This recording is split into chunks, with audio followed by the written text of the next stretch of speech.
MPC3 includes a fully integrated arranger, allowing you to take your MPC sequences and seamlessly record, edit, and arrange on a linear timeline from start to finish. You can record MIDI, audio, edit and arrange on a stunning DAW-style layout with complete control of your compositions. Now to enter the arranger, go back to the main menu and press the Arranger tab. Here we can see our beat on multiple tracks across a timeline, which we can construct into a song. So let me play the beat that I've made. Now if you want to change tracks, just simply touch the screen, or we can hold the main menu down, so it's very easy to navigate. We can use the playhead, which we can control from our Q-links to scroll across our timeline.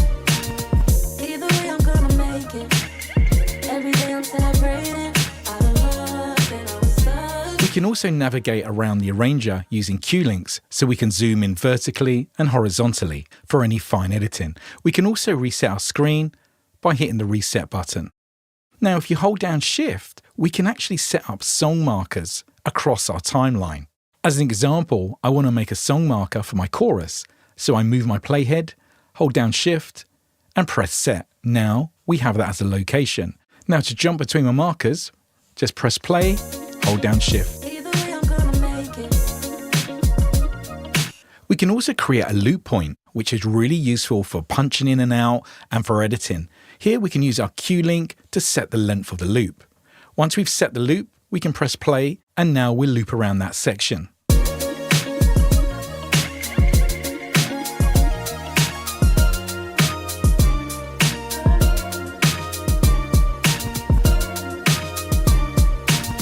Now, if we want to edit this section, we can now bring up our editing tools for the arranger. This allows us to erase, clear, trim, and many other features. Now, if I want to erase this section, I press erase, and now my loop markers are already being detected.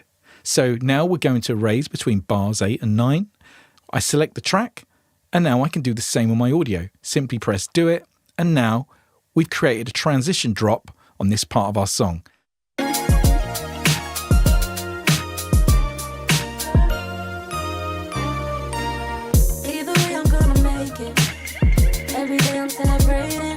You also have a list of editing features per track. If we hold down the track, you will see a pop-up. Here we have everything from delete track, half speed, through to bouncing samples and audio tracks. This is great if you want to take a particular part of a loop and bounce it down to an audio track. We can also edit our individual MIDI and audio regions. Simply select the track and the part you want to edit and double tap. Now I can use all my audio editing tools where I can cut my audio. We can move the section just by moving the region around on the screen. And this makes it really fast if you like working with audio files. Now we can do the same with MIDI. We simply select the track where we have our MIDI information, open up the editor, and from here we can use our toolbar and go in and edit all of our MIDI notes. We can also add automation directly in the arranger to our tracks and even our masters and our buses. If we press the bus tab, here we can access our master channel. So we can scroll down, find our outputs 1 and 2, open up our track editor, and here we simply add new, and we're going to add our air filter, and we're going to have a cutoff at the beginning of our song, and we simply draw it in our timeline. This allows us to add automation to the whole song structure.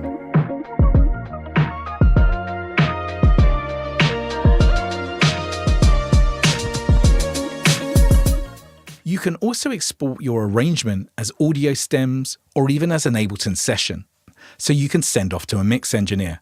We also have a drop-down menu just by touching the UI, which gives you some useful shortcuts. You have everything from time correction, loop, to automation and metronome. You can also create global tempo changes via automation. Simply go to sequence tempo, and now you can draw this on the timeline. So if you want certain types of BPM at a part of your song, you can now draw those in directly into the timeline. Now that you've seen the new arranger, let me show you how you can take a typical 4-bar MPC sequence and turn it into a song structure. And I'm going to be using the MPC1+. Now, whenever you create an MPC sequence, it will automatically be in the arranger window. Here's our 4-bar beat.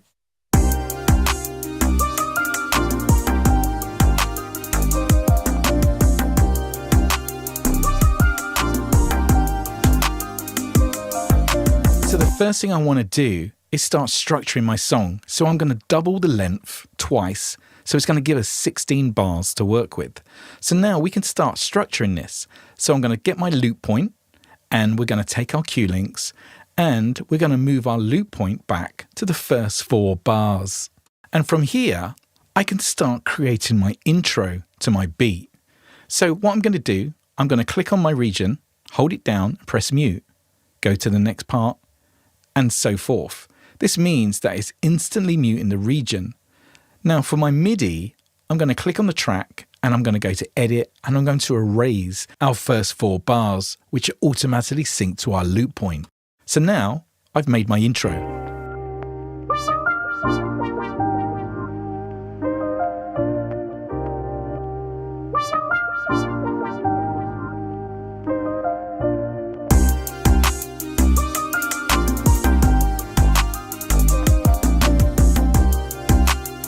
So our next step is I want to start working on my verse and pre-chorus. So again, what I'm going to do, hold down the region, and I'm just going to mute the parts that I don't want, so they drop after my first initial chorus. So I'm going to take these out.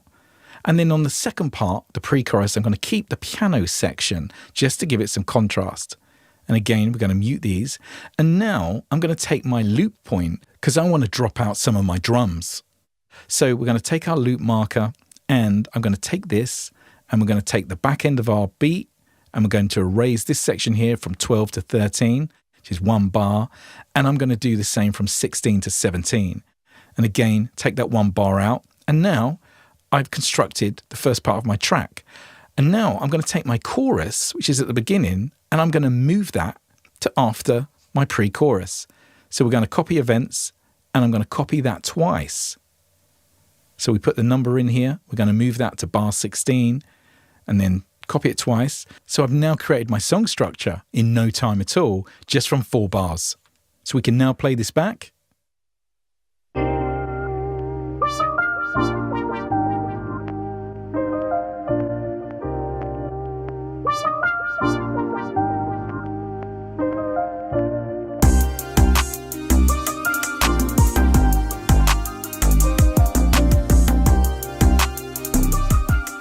So now we're coming to the end of our chorus. There's all our muted parts.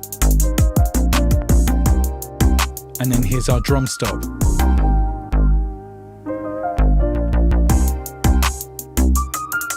And there's our extra piano that we kept on the second half. And again, and here's our last stop.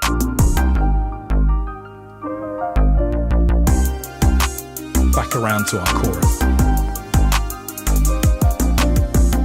Now we can also record straight into the arranger to add additional parts to our song. So we simply just press overdub, and now I'll punch in my vocal, and then we can bring in a cymbal coming into our chorus. Now we can take this a step further by adding automation to individual tracks. So I've got my melodic, I'll open up my track editor, go to my grid, and here we can select any of our plugins by add new. I'm going to add my air filter. We're going to go to cutoff, and we're just going to do some automation at the very beginning. And then let's play back.